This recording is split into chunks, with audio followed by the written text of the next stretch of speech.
প্রিয় দর্শক, আন্তর্জাতিক অঙ্গনে এখন আপনাদের নিয়ে যাচ্ছি কুয়েতে। গত এক বছরে কুয়েত থেকে প্রায় 40,000 প্রবাসীকে ফেরত পাঠিয়েছে দেশটির সরকার। আইন লঙ্ঘন এবং মাদক সংশ্লিষ্ট অপরাধসহ নানা অভিযোগে এই পদক্ষেপ নেওয়া হয়েছে। কুয়েত সরকার জানিয়েছে, আইন লঙ্ঘনের বিরুদ্ধে নিরাপত্তা অভিযান এবং আইনি ব্যবস্থা অব্যাহত থাকবে। কুয়েত থেকে আরও জানাচ্ছেন জিসান মাহমুদ।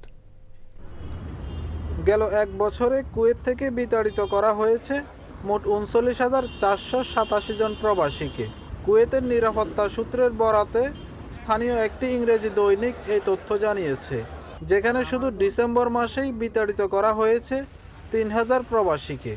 তবে কোন দেশের কতজন সে বিষয়ে কোনো তথ্য জানায়নি কর্তৃপক্ষ। নিরাপত্তা বাহিনীর সূত্র মতে বিতাড়িতদের বেশিরভাগের বিরুদ্ধে কুয়েতের আইন লঙ্ঘন, মাদক সংশ্লিষ্ট অপরাধ, জনশৃঙ্খলা বিঘ্ন এবং জনস্বাস্থ্য বিরোধী কর্মকাণ্ডে জড়িত থাকার অভিযোগ রয়েছে। আইনি প্রক্রিয়া সম্পন্ন করার পরই তাদের বিরুদ্ধে বহিষ্কারের সিদ্ধান্ত নেওয়া হয়। আমাদের যে বেসিক স্যালারি কোম্পানি 75 দিনার দেয়, ওইটা আমাদের জন্য এনাফ না। আমাদের এই টাকা আমাদের হয় না বলেই আমরা অন্য জায়গায় কাজ খুঁজতে যাই পার্ট টাইম। তো এদেশের রুলসে পার্ট টাইম এটা অ্যালাউ নাই।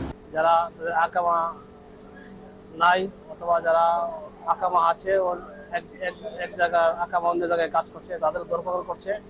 এই জন্য কুয়েত প্রবাসীদের প্রতি আমাদের অনুরোধ থাকবে, তারা যেন অবৈধভাবে এদেশে কোনো কাজ না করে, যাতে অনৈতিক কর্মকাণ্ড না করে।